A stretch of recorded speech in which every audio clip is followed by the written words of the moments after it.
السلام عليكم ورحمة الله. يا رب دايما بخير وبسعادة دايما يا رب. متابعين الغاليين، ربنا يا رب يديمكم كده نعمة في حياتي، زي ما بتفرحوني كده وتسعدوني كده بكومنتاتكم ولايكاتكم الحلوة.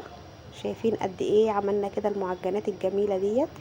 تنفع بقى معانا في السحور وتنفع معانا برضو في الفطار. الصراحة كانت معجنات جميلة جدا. طبعا النهاردة كده كل سنة وانتم طيبين، تاني يوم من ايام رمضان. قلت بقى اعمل لهم كده ايه، هم عايزين كده معجنات، فقلت بقى اعمل لهم المعجنات الجميلة ديت. حطوا لنا بقى اللايك الجميل بتاعكم، ويلا بينا نبدأ. نسمي الله ونصلي على النبي عليه الصلاة والسلام، ويلا بينا نبدأ الفيديو. زي ما انتم شايفين طبعا انا معايا كوبايتين كده من الدقيق، من اللي هي الكوبايه اللي هو المج ده. حطيت منه 2 من الدقيق، وحطيت واحده كبيره من اللبن البودره، معلقه كبيره من اللبن البودره، ومعلقه من الخميره، ومعايا معلقتين من السكر، وكان معايا كده ذره صغيره كده من الملح، يعني قد نص معلقه صغيره او ربع معلقه من الملح صغيره. وبدات حطيت كده بضايه. وطبعا هيكون معايا كده من نفس الكوبايه فيها لبن كده، اللبن اللي هو الحليب العادي. ممكن تعجني بميه، وممكن تستغني عن معلقه اللبن البودره، دي حاجه ترجع لك. بس طبعا احنا زي ما احنا عارفين، بنبدا ان احنا ايه، بنحط كده لاولادنا. طبعا هم ممكن ما بياكلوش بيض ولا، فاحنا بندخل لهم بقى اللبن والبيض في العجين عشان خاطر ايه، نغذيهم كده، عشان طبعا احنا عارفين اولادنا بتصوم، فربنا يا رب يتقبل كده وربنا يعينهم على الصيام. فاحنا ايه، بنعمل لهم كده معجنات تكون طعمها حلو. وطبعا معانا العجينه دي بسم الله ما شاء الله كانت جميله جدا، مش عايزه اقول لك قد ايه كانت جميله. العجينه دي ممكن تحشيها بقى بالجبن زي ما احنا هنحشيها دلوقتي، وممكن ان انت تحشيها باللحمه المفرومه، بالشاورما. يعني انت معاكي العجينه، الحشوه بقى اللي تفضليها واللي تريحك انت واللي موجوده عندك. طبعا دلوقتي كده خلاص انا ايه، خلاص العجينه بدات تلم معايا. هبدا ان انا اخد كده مكعب كده من الزبده. عايزه تستغني عن الزبده وتحطي بدلها سمنه او تحطي بدلها زيت، براحتك. بس طبعا احنا عارفين قد ايه الزبده بتخلي طعم العجين جميل جدا. طبعا هفضل ورا العجينه كده لغايه ما العجينه تلم معايا كده، تنعم كده وتلم معايا. خلاص كده العجينه لمت كده ونعمت، لازم افضل اعجن فيها لغايه كده ما اخلي العجينه كده ما شاء الله زي ما انتم شايفينها كده. طبعا خلاص كده انا خلصت. هركن بقى العجينه كده على جنب، اغطيها وفي الفرن دافي كده، واروح حطها في الفرن. مش هتاخد بالظبط 10 دقايق وتكون العجينه معايا خمرت. طبعا زي ما بوريكم كده ان انا ايه، اتفضل كده شويه كده صغيرين من المج اللبن ده. وهبدا دلوقتي الحشوه معايا جبنه رومي ومعايا جبنه موزاريلا، وهتكون معايا كده شويه من الفلفل الالوان، اخضر واحمر واصفر. ومعايا كده شويه من البسطرمه، قطعهم برضو حتت صغيره، وشويه من الزيتون. طبعا يعني من كل فلفلايه من الفلفل الالوان اخدت نصها، والفلفل الاخضر برضو نص واحده، يعني من كل لون اخدت نص واحده. وشويه كده صغيرين من الزيتون قطعتهم برضو حتت صغيره، والبسطرمه قطعتها كده برضو حتت صغيره على قد ما تقدري. خلي كل حاجه معاكي حتت صغيره كده. طبعا كده خلاص العجينه خمرت معايا. هبدا ان انا ايه، اشكلها. انا ما خليتهاش تخمر، يعني خليتها خمرت بس ايه، لو عايزه تسيبيها اكتر من كده براحتك. بس انا كده كده هخلص هشكلها وهسيبها ايه، تخمر كمان شويه يعني وهي متشكله كده. طبعا انا بجهزها واخليها ايه قبل الاكل كده، واروح ايه مدخلها الفرن. هي مش هتاخد بالظبط يا دوبك كده 10 دقايق في الفرن. هتكون اخدت اللون معايا وهتستوى وتبقى جميله معايا ما شاء الله. فطبعا انا محتاجاها اللي هي تكون سخنه عشان خاطر الجبنه بتكون سايحه كده. وطبعا انتوا عارفين بقى اولادنا قد ايه بيبقوا فرحانين بالجبنه كده وهي سايحه في المعجنات. زي ما انت شايفه كده بدات اللي انا ايه، غطا برطمان بقى عندك قطاعه براحتك خالص، شكلي باللي انت بالحاجه اللي هي ايه مريحاكي. فانا طبعا ايه شكلت كده بغطا البرطمان. اهم حاجه بس اللايك، عشان اللايك هو اللي بيرفع لنا الفيديو. واللي لسه اول مره بتشوف قناتي تشرفني وتنورني كده بالاشتراك الجميل بتاعها، والشير بقى عشان حبايبنا كده يشوفوا كل جديد. واهم حاجه تفعلي الجرس عشان خاطر ينزلك كل اشعار، من يعني كل ما انزل فيديو هينزلك بيه اشعار. ف طبعا اهم حاجه بقى برضو الكومنت الجميل، كومنتاتكم بتفرحني جدا. طبعا خلاص بعد ما شكلتها كده ببدأ كده ايه، عشان خاطر طبعا انا كنت بضغط كده على غطا البرطمان وبلفه كده عشان ايه يقطع معايا وكده. فطبعا هديها برضو ايه بالفريرة كده يا دوبك، بس لا آه فردة كده بسيطة، حتى لو الحرف بتاعها اتلم ولا حاجة، فالفردة الصغيرة دي بتخليها تتفرد معايا وكده وحلوة.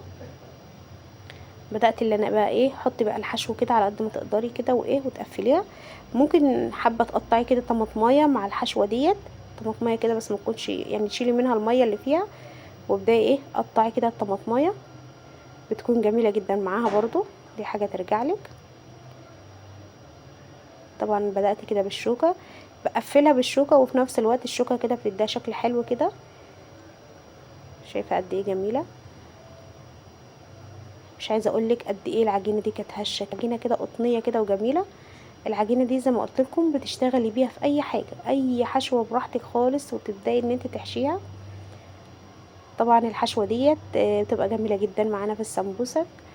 فطبعا اي يعني الحشوه ديت في اي حاجه تشتغلي بيها.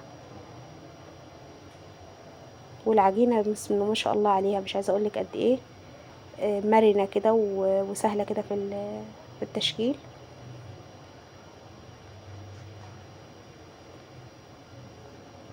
طبعا خلصي كل الكميه وايه وسيبيها بقى قبل ما تريح شويه. طبعا انا كده يعني اشتغلت فيها بعد اذان العصر، يعني بسم الله ما شاء الله والله، وخلصتها. وكنت سايباها عشان لسه بدري على اذان المغرب وكده، فقلت بقى خليها ايه عشان خاطر اطلعها كده سخنه كده. وطبعا زي ما احنا عارفين احنا بنسهل على نفسنا حاجات بسيطه كده، عشان خاطر برضو مش عايزين نقضي اليوم كله في المطبخ وكده. فبنبدأ ان احنا ايه بنعمل كده الحاجة بسرعة كده زي ما انت شايفة. طبعا انا بدأت اللي انا ايه هقطع كده ديت. اعملي بقى الشكل يعني معاكي العجينة وشكلي بقى زي ما انت عايزة، يعني الحاجة اللي بقى الشكل اللي انت تحبيه. فطبعا قلت افردها كده. طبعا ديت كانت القطعة اللي هي ايه بعد ما انا شكلت الاولانية واللي هي اتفضلت كده، فانا لميتها وسبتها كورتها كده وسبتها ريحت شوية، وبعد كده بدأت اللي انا افردها تتفرد معايا كده بكل سهولة. اعملي بقى الشكل ده كده، الشكل ده هيديكي شكل السمبوسك كده آه، براحتك خالص. يعني شكلي بقى العجينة زي ما قلت لك، العجينة معاكي شكليها براحتك زي ما انت تحبي.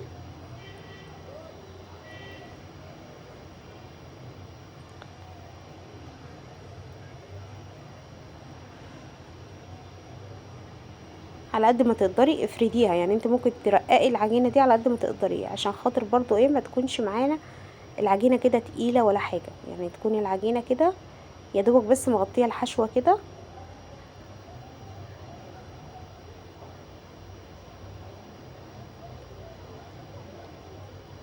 شايفة قد ايه ما شاء الله جميلة وشكلها جميل فعلا، ديت بقى جميلة جدا. خلص كده كل الكمية، قفليها كويس، اهم حاجة تتقفل كويس عشان خاطر ما تطلعش مننا الحشو كده والجبنة كده تطلع كده من العجينة، هتتبهدل كده ومش هتبقى حلوة. فعلى قد ما تقدري قفلي العجينة كويس.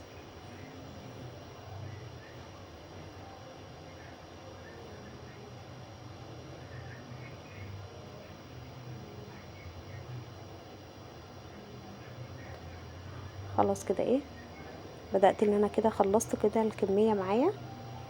هبدأ كده ايه جبت كده شوية كده من اللبن، وهبدأ كده بس انا طبعا بحط شوية كده من اللبن، اولا هيديني لون جميل للمعجنات، وفي نفس الوقت اللبن ده بيمسك معايا. اللي هحط كده شوية كده رشة كده من حبة البركة والسمسم، فطبعا اللبن بيخليها تمسك كده على المعجنات.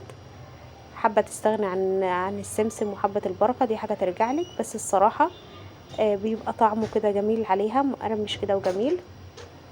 بدأت اللي انا احطه كده، حابة توزعيه براحتك خالص، يعني حطيه زي ما تحبي بقى. طبعا زي ما قلتلك يا دوبك بس في الفرن هتاخد كده لون من تحت وتحت الشوايه. خلاص كده هتبقى معانا جاهزه، هي كده خمرت وارتاحت براحتها خالص. طبعا يا دوبك انا بطلعها من الفرن، خلاص بيكون المغرب خلاص هيأذن. فطبعا ممكن تقدميها برضو على السحور، دي حاجه ترجعلك.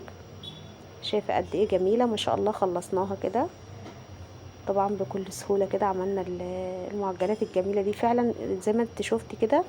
يعني انا مسرعه الفيديو شويه، بس هي فعلا ما كانتش اخدت معايا وقت ولا حاجه.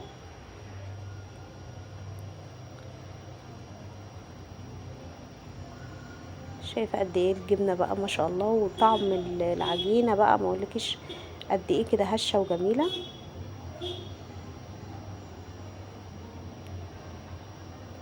يا رب فيديوهاتي كلها تكون بتعجبكم، واهم حاجه زي ما اتفقنا ان احنا هنحط اللايك الحلو بايديكم الحلوه كده. انزلي دلوقتي كده لو لسه ما حطيتيش اللايك، حط لنا بقى اللايك كده عشان انا شايفاكي ما حطيتيش اللايك.